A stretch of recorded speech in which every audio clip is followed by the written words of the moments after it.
Welcome to all of you. I see that I'm surrounded by engineers, most of them engineers. And I met Kamal who's been a close friend, and we've worked together on many, many projects. So my attempt here, the little attempt would be to understand the relevance of steel in the works that we do. And I started 36 years back, and the first project I did, very interestingly, was done using exposed bricks. I was young, just out of college. So this goes forward, backward, and this is the pointer. Thank you. And I'm completely not tech savvy. I never used this machine yet, never used a calculator in my life. I'm not proud of it, but it's something that just doesn't come to me. I still use the charcoal. And that project, it was a ground floor structure. It was based in Delhi. I try and look and search for the memory of the place, just to elaborate. Delhi, when you look at it in depth, is 3,500 years old about, from Indraprastha and down the ages, and then it's layered over myriads of cultures. Myriads of people have come through and gone there. And one starts to understand a little bit about how traditional planning used to be.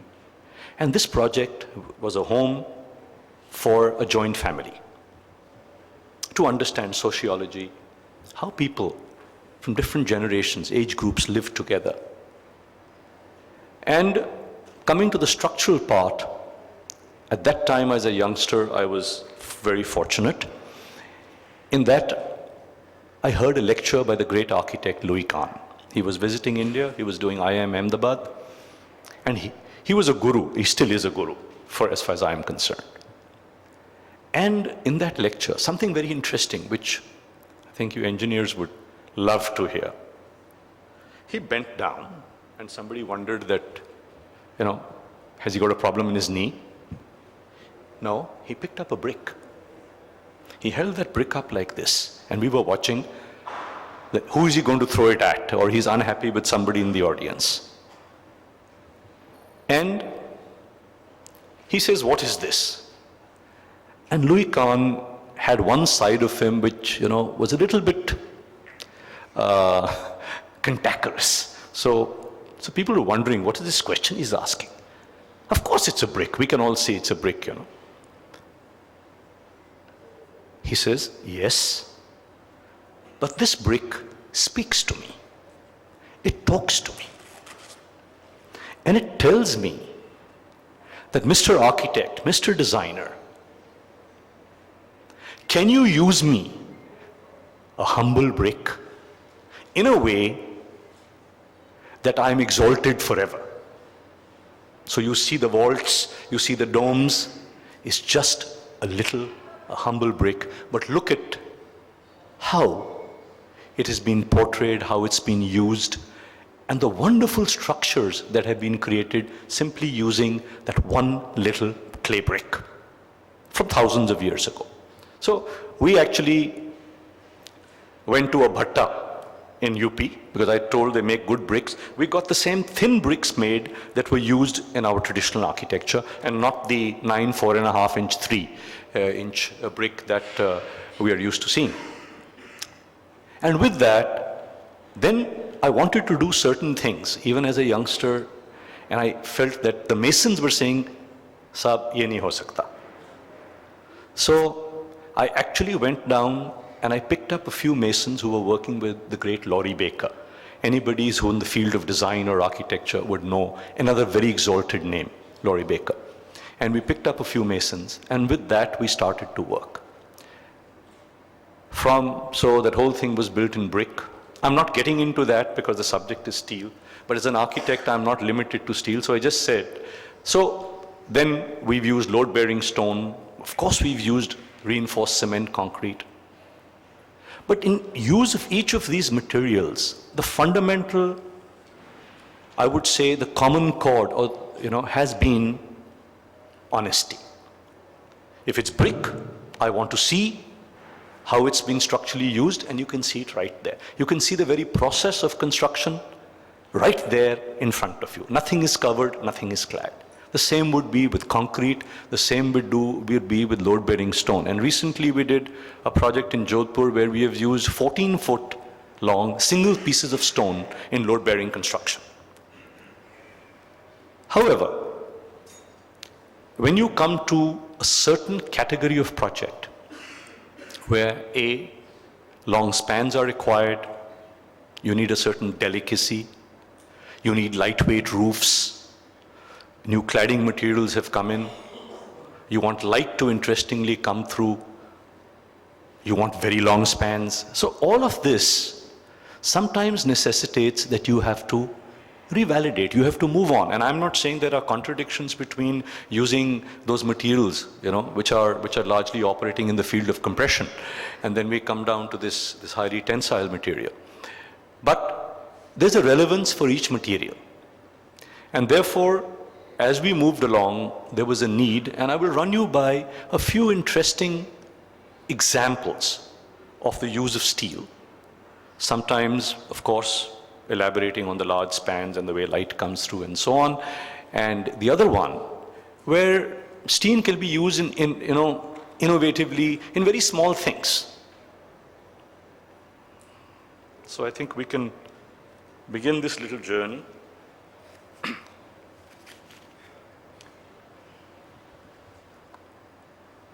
Okay, I think it's self-explanatory. This, in summary, is very simple. I was born and brought up in the Himalayas. I have also been born in the cradle of nature. That's been my guide. And all of this really comes through as maybe an explanation of that very simple aspect that is my inspiration, is nature. And I was taught many, many years ago when I stumbled upon the doorstep of Paramahansa Yogananda's ashram, just as an inquiry, that the only way to communicate with nature, what is the language of communicating with nature, is silence. So this really sums up the approach of the practice. I'm now joined by my son, who also, a generation apart, coming from very, very different background, educational background. But we have no issues with understanding this fundamental issue that the sun rises in the east, and unless we can respect and understand these fundamentals, which I call the fundamental truths, there can be no relevance of design. It can look nice, it can look pretty, but that has nothing to do with design. Design has to have a certain relevance, right, which is beyond time. Okay, we just take you through spots. You'll find it in this process of understanding nature, getting into the world of silence. It involves one simple word, which will take maybe 10 days to discuss. It's called meditation. We won't get into it. But it deals primarily with understanding the spine. So here in a project, when we were trying to get into a major staircase, we simply looked at the configuration of the spine, which when you cut a cross-section through it is infinity. That's how the spine is. And we actually use that, torque the spine, and then use this wonderful material we call steel to work around and create this very nice form, which not only became a staircase, it became a piece of sculpture. Images here to show the use of steel. I did stress that no matter what we do, if we do not understand sun, wind, natural light. So you can see how steel has been used. We needed long spans here. We needed to bring in light at points, and light also in a manner that it was the right orientation, because we all know that our south and western facades, or the western, we have the afternoon sun and so on in the tropics. So which is the right movement of the sun, how you bring in light? It's something our ancestors understood wonderfully, you know, and it's something also lost largely. I'm not generalizing, it's lost, you know, in this kind of urban morass that I call it. So you can see here, even using this wonderful material, which is quite liberating. The sections became quite delicate instead of bulky concrete. You know, each material has its own expression, it's got its own character, and things that you can do with it, you know, even in terms of a structural sense, a functional sense. Interesting that I've always looked at architecture as static. So one of the things that we architects like to do is, when we work with light, is there seems to be, through light, a movement created in the structure. Here, we tried to do something else. We actually got in this box, and the image does not show it, but it's actually put onto tracks, and it can be moved in this whole volume and parked, depending on the kind of use that you're having for that multi-purpose space at that particular time.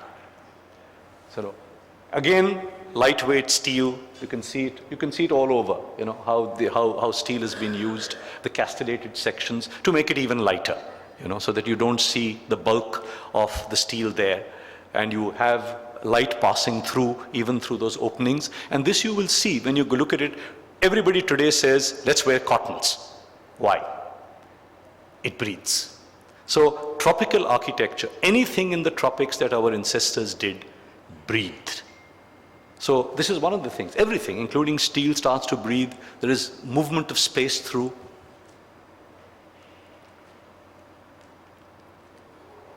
Sorry. It's getting stuck. Okay. We take you through some images, how services have been integrated, almost floating in there, and you can see how light sort of moves through. And these are sort of cuts which are perfectly designed to understand sun movements. And also, as this light filters through, you could actually tell the time of the day if you're familiar with the design of this building. You could say, I think it's around 3:34, because look at the shadows, how they are moving through, you know, and so on. Sorry.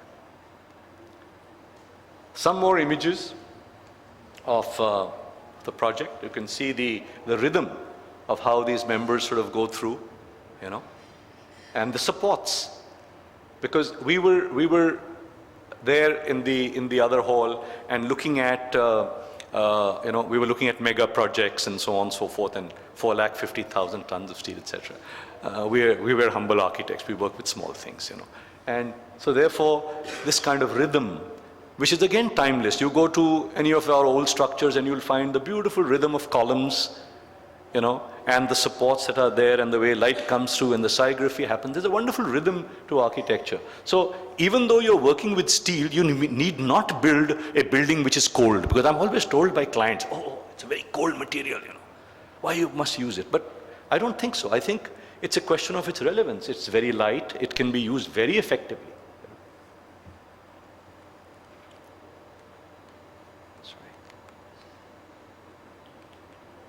Again, certain you know, images. Right. Here is where you see that staircase, just to hark back. And not only is it talking on the outside, but you can see how it's moving with its construction. And all this can be achieved through a delicacy of you know, very light and smaller sections of steel. And you see how light filters through.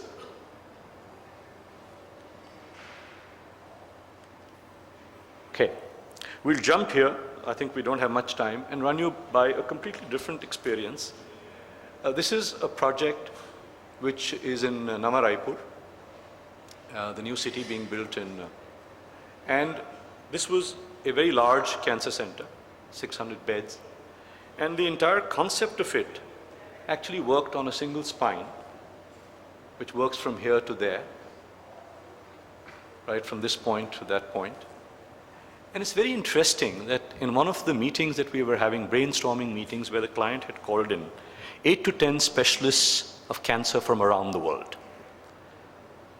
And one of them said that in the future, we were saying, let's draw up a white paper on cancer. I'm not here discussing medical issues. We come back, we are onto structure. It leads to that. That we're going to have, we need 10 different pods in which each aspect of the human anatomy, like head and neck, cervical, so on, will be treated. So my son and I were sitting one day and trying to conceptualize this. And we actually did a model and said, okay, this is the size of each of these square pods, which you can see, one of them, go back, yeah. You can see each of these square pods there. And we took 10 of them and we tossed it. Let them fall where they fall. Why? Because why you get cancer? Nobody's able to say. Is it a random thing and so on? So what we did is we just tossed them where they fell, they lay. And that became the plan. And then we had the spine. And to connect the spine to these, we had to work out these connectors. And these then became very organic forms, almost like the branches of a tree, which started to connect these blocks that had fallen out randomly. Now, in this kind of a complex geometry, you can see how the structure has finally evolved. And each of these pods, each of these square pods, actually had a skylight, which we call in the old factories north light. So the light was coming in precisely into it. So if it fell in that direction, then the skylight had to go and face north that way. If it fell this way, you had to change. So each block was independently designed to take cognizance of natural light and how the sun would come. Because Raipur can get very hot in the summers. So you still need the light, but you need more reflected light and not direct light coming through, and so on.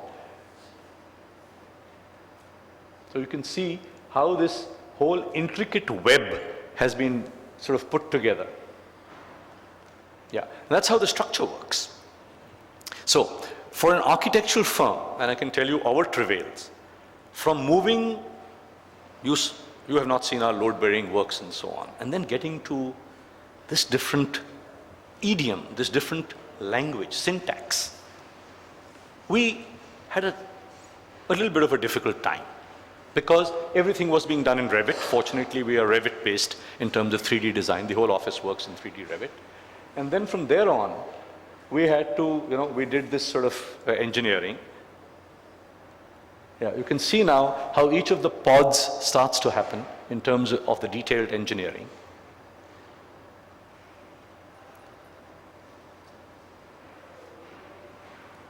So we learned 2-3 things here. One, that we were not able to do precise structural shop drawings. We had, I'm talking now about 7 years back. Of course, things have vastly changed now. This was our problem. We encountered this. Both our in-house people, as well as the facilities available at that time to be able to do detailed engineering drawings, get a hold on these complex shapes, get the cladding agencies, because we were cladding this with zinc, and this is VM Zinc from Belgium, and they were called in, get that integrated. It was, and then get the glazing people in and integrate it. It was a task, So I won't go more into that, but let it be said that this project, you can see why it required steel. You can imagine doing all this in concrete because the client said that why don't you do the spine in concrete? And we started looking at it. There was no cross-section of the spine that was uniform. It was all going that way, light coming from there, and we had to do something like this, Yeah, and you can see architecturally how these things work with the north light and so on, and how these are massed. And there's a randomness to this which actually creates very complex geometry. And this is where people saying, what do we do with these architects? Why can't they just draw the straight lines and be there and let the engineers have a good time? Why are they doing all this? What's wrong with them? But I told you why we did this for no reason. And that's where we come to a very interesting point. I always have this dialogue between head and heart. I say the engineer is all head. and the architect is all heart, I think we need to move a little closer together. The architects must understand a little bit about structure. They don't. I'm sorry, I'm not speaking, I'm speaking for myself. I think we need to be more sensitive to, because we tend to make something that I want it to be like this, and then the engineer comes in. He's simply supposed to work within what you've done, but he hasn't come in with the first sketches and saying, this is, I think, what you're doing. Okay, very, very ambitious. On the other hand, he can also be very practical in saying, my friend, I'm telling you, 2 years down, you're going to have to come back and redesign it because the client's going to say that I can't afford it. There are other issues also, you know. How far can you take this poetry as we talk, and bring it down to terra firma and saying we are on firm ground? We also have to build this. We don't have to put a picture and leave it there on the. Yeah, Girish is smiling, the dear friend. And you can see, I think my staff tried to put it, you will never be able to get the drawings and so on, but you can understand how these forms go, they splice into each other. It was a nightmare for everybody, believe me. Okay. Now, something which is under construction right now at Cargill. Yes. So, we had a very simple brief. And this you engineers will appreciate, all of you. The client said, I want a corporate office which is X square feet, and I want the rest of it to lease out. So we guys can only think that much. So we said, okay, there are two entities. There is a mass of a corporate office, and there is a mass of lease space. And then we did this. So you have this guy, which is the lower block, which is the lease area. And the upper guy is the corporate office. And it so happened that as we placed it in the model, that cantilever is 16 meters. Okay. It's great fun. But then, when we started to get into the engineering, and we are actually working with Cantor Sinek from New York on this one, the Arjun, my son, also brought up an issue. I do not want to see a notch where these two blocks meet. They must slide off each other. So that's very clear, because if you do a notch, the whole game's up. So the engineering became more complex. And we had the senior partner of Cantor Sinek who actually sat down and did the first sketches and so on of this. Next, all right, we can do this. When we bought in a facade consultant, because if you see this entire facade, it's a second skin of perforated aluminum. And it's precisely designed for sun angles. The openings, fenestrations for south, west, north, and east are completely different. For you to be able to see the hills beyond Cargill and not let the light come through and create a glare. So he's a very precise guy. He's one of the best facade consultants, worked for Rem Koolhaas and all of these Dutch masters. He's working for them. And he came in and we happened to draw him. He liked this crazy thing, and said, okay, why not? And then he brought another issue, that who's going to execute this job for you? Not only the steel, okay, but who's going to execute the facade for you? Because at 16 meters, with the kind of deflections you'll have to customize all your sections. Otherwise, you'll have cracks in the glass. So we had to do that. So all sectional joints are customized. How they're going to, move, expansion, and so on and so forth. Otherwise, somebody will say, "Sab, wo aapke glasses are cracking." Oh, okay, they're cracking. I don't know why they're cracking. But this is the reason. He's already telling you they're going to crack. That's the structure. This is the actual Rivet of how the structure works. It also means that during construction, you can see how the forces have been sort of taken through this. And you are able to, you actually have to construct it you cannot do it floor by floor. You have to take it up to that point, support it, then do that, and so. So there is actually a sequence of construction. Instead of saying, I'm doing floor 1, floor 2, floor, no, you cannot do that. You have to understand the entire sequence before you start to do this building.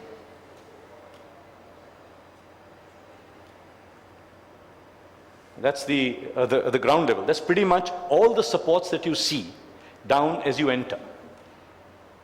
And those, if you go back, you'll actually see how those diagonals, are moving, and they're going through and then connecting. So each of these members, actually, it was a wonderful experience sitting with the structural engineers who were actually drawing out the forces and how they would be, and which is where the engineer would want the members. Say, Mr. Architect, you just look and see how the forces are getting distributed. And then we can, then we can.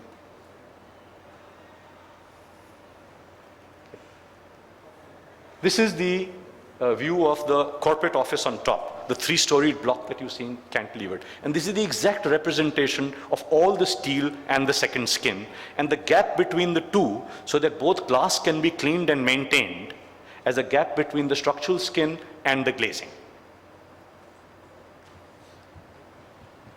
So each of things, when you, of course, you can see steel, the use is justified. I mean, I can't have a huge concrete block sitting out there and cantilevering 6. You can imagine the self-load itself and so on. So what we were trying to say is that steel is really saying that use me. Like Louis Kahn said, this brick is saying how to use me. Steel is saying, well, this is how you use me. Okay. This is a school and a college that we have designed at Nepean Sea Road. It's a school for the first couple of levels till the multi-purpose hall in green starts to break out, and a college on top of it. It goes to all of 24 floors. Again, it was engineered by Cantor, and just quickly run you by. We actually, in the program, was quite complicated. The school left and right is school on the lower blocks, and in between you see there's a suspended library. The whole concept was that elementary, middle, and high schools could access the library at different levels so that they don't go and into each other head to head. You can see that we are encouraging nursery kids to say, you go and you can't read, but tell the teacher, or teacher will say, go and pick up a book and she'll read from that. So they're encouraging self-learning. So therefore they wanted this common space where the elementary, middle, and high could access at their levels without disturbing the other. Yeah, some of these are our architectural Rivet drawings of, you can see this is more sort of formed, and that's more skeletal of how the structure is. And then that's the structural engineering.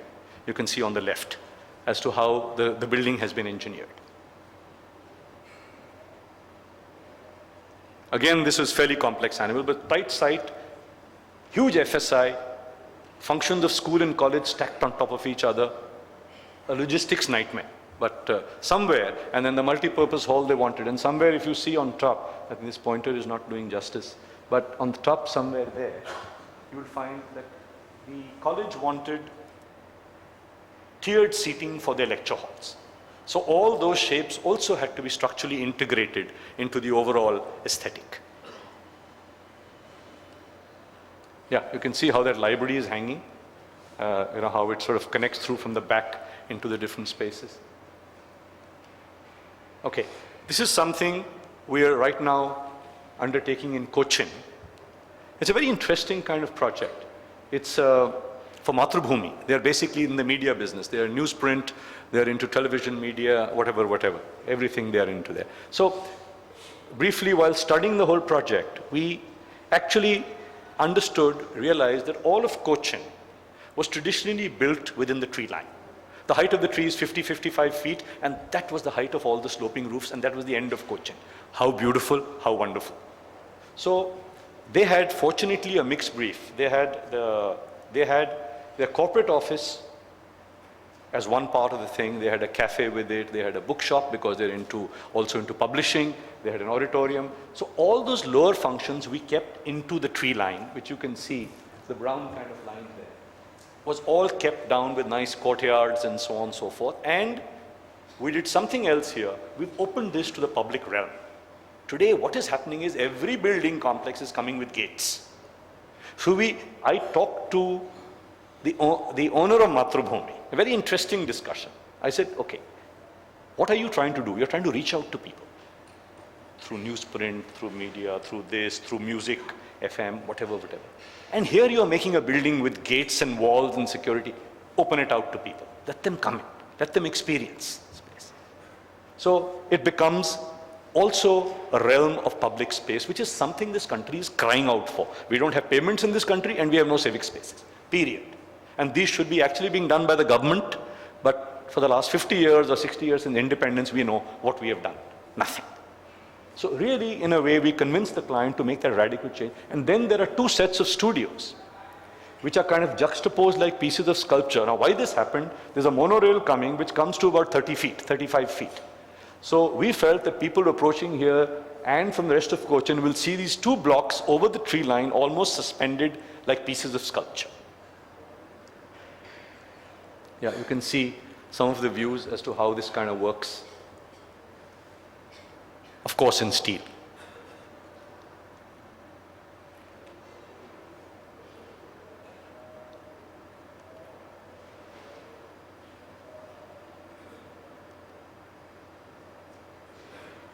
The lower areas are exposed concrete, which is, and then the upper blocks, which are lightweight, floating in the sky, are steel.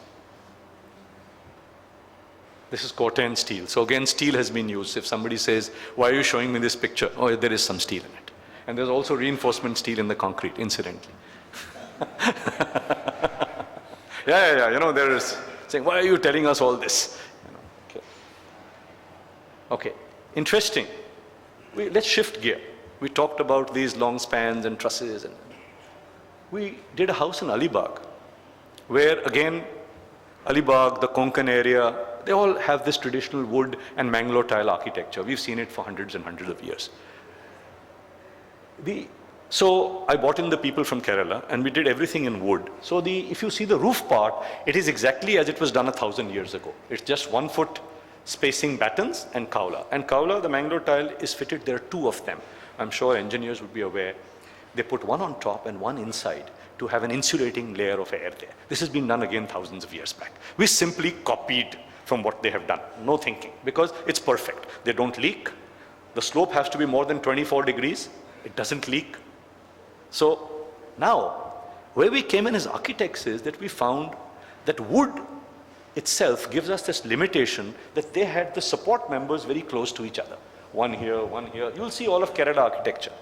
Here, we wanted to be liberated and said, why don't I take my roof and connect different points of this, like the tree branches going and picking up loads. And then that's how this language started of composite design, which means we have a thin steel plate and we've got wood working together. So that's, you can actually see the thickness, the lines there. Now this was done 4 or 5 years back. Recently, we are doing our own house at Lonavala, where this thickness has come down to half of the steel.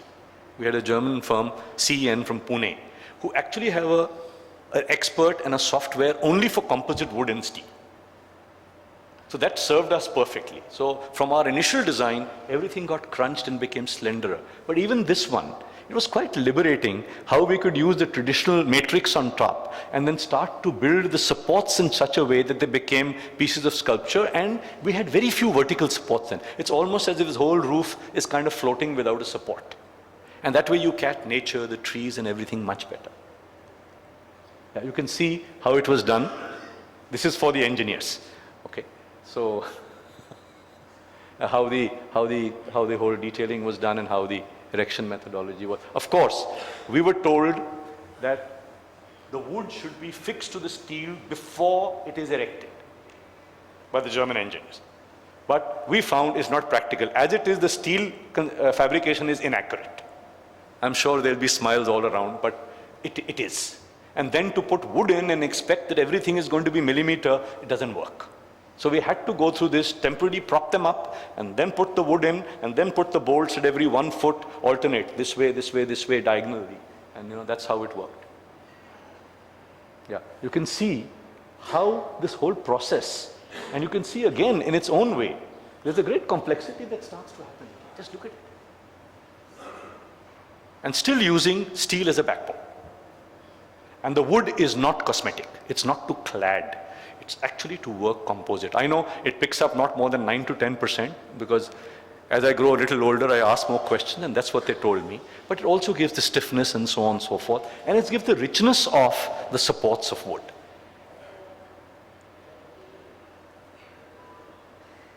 Some more, this is being built in Lonavala now. And you can see how the geometries are getting more and more complex. As my son starts to move in with his Rivet and sees, why can't we do this? And you can see how it's moving.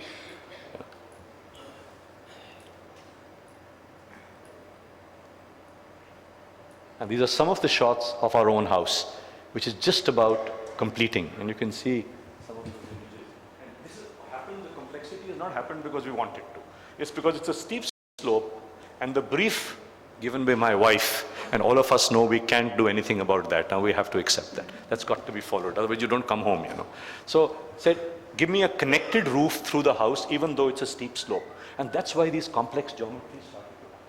But as you move down different levels, you connect them through. And then the roof works seamlessly, almost flowing through the whole house. Just giving you a diversity of how steel is, because, you know, where all it touched us. Yeah, you can get an idea of how these things work. There. And also, very few supports at the lower level, so you can see how the forest opens up at the back. And it's all surrounded by forest. Okay, this building is an office building we did at the edge of BKC many years back now. And it tormented us because 3 times this building was re-engineered by the British firm designing it. 3 times we found faults in it, in the engineering. Unbelievable. I'm sure you will say, unbelievable. What is this rubbish this man is talking? It is truth. And the fabricators, I will not get into names, who were supposed to be the whiz kids of fabrication, didn't know the first thing about fabrication. Because I found that members coming from the factory were like this, it's 3 inches short. This is ridiculous. We went through all those pains. But the brief was, let's have a clear span. We've done a 16-meter clear span in the building with a 1-foot deep beam. It's wonderfully engineered. I know they are very heavy in steel, but it's a 1-foot deep beam which takes the 16-meter clear span in there. And then even the shape of the building, as you will see, has actually been done like corrugated paper, so it gives it stiffness. Not only it is addressing the different orientations, as each window you can see is coming out through there, the kind of projection which looks after the afternoon sun. So everything has been precisely designed when you get into the engineering. So also the cladding material is CalZip, because we didn't want to see any vertical joints. We wanted to see it running like this, everything. You can see how the strength of it is running laterally and horizontally. So all these detailings have to be done in the first sketch. Otherwise you're in a mess. That's the structure. So, and also 2 things happen. When you look at the building from the ground, you will never see an 8-storied building. It's going this way, and then it rakes back there. You actually see a very slender line going, and the rest of it is raking back there. So you never see this presence of something. And we also lifted this off the ground. That's in keeping with our thinking that ultimately the realm of public space will move through all of BKC. Should have happened. Instead of giving 1 plot, 2 plot, 1 plot, 1 plot. I mean, we have no commonality, no walking spaces, no working around something. It's just, so we felt, lift this up. So it's 25 feet over the ground, hoisted on those steel sections, which are actually chorus sections coming out of Japan. They were not even being manufactured anywhere else. They are 750 mil square. Big guys like that, you know, and coming out of Japan. And we'd installed them, and the last slab was going up. I think Girish is going to smile now. Somewhere I had approached him at that point for a meeting. That the engineer, to give the clearance of it, said, I think the deflection is too much. We had to jacket the chorus sections with another plate of steel. It is hideous, the whole experience. The so little that we know when we get into detailing in every walk, I'm saying 4 or 5 years, was appalling to me. As if we didn't know engineering at all. Horrible experience that we went through on this one. Of course, it was built and it's still up there, I think, you know. And there are people in it. God bless them. And these are some of the construction. And this is how those chorus sections hold up the entire building, you know.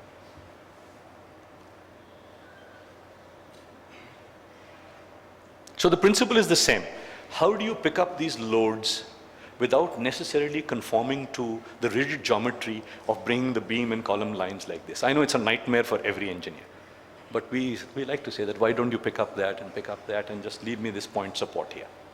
And that's exactly, it's almost tree-like, holding the whole sort of building. And there's a method to the madness, of course, it's not random points. We did sit with the engineers, that which are your beam lines, how would we get to them, which is the best way. Your angle cannot be this. You have to work with certain angles and so on, of course.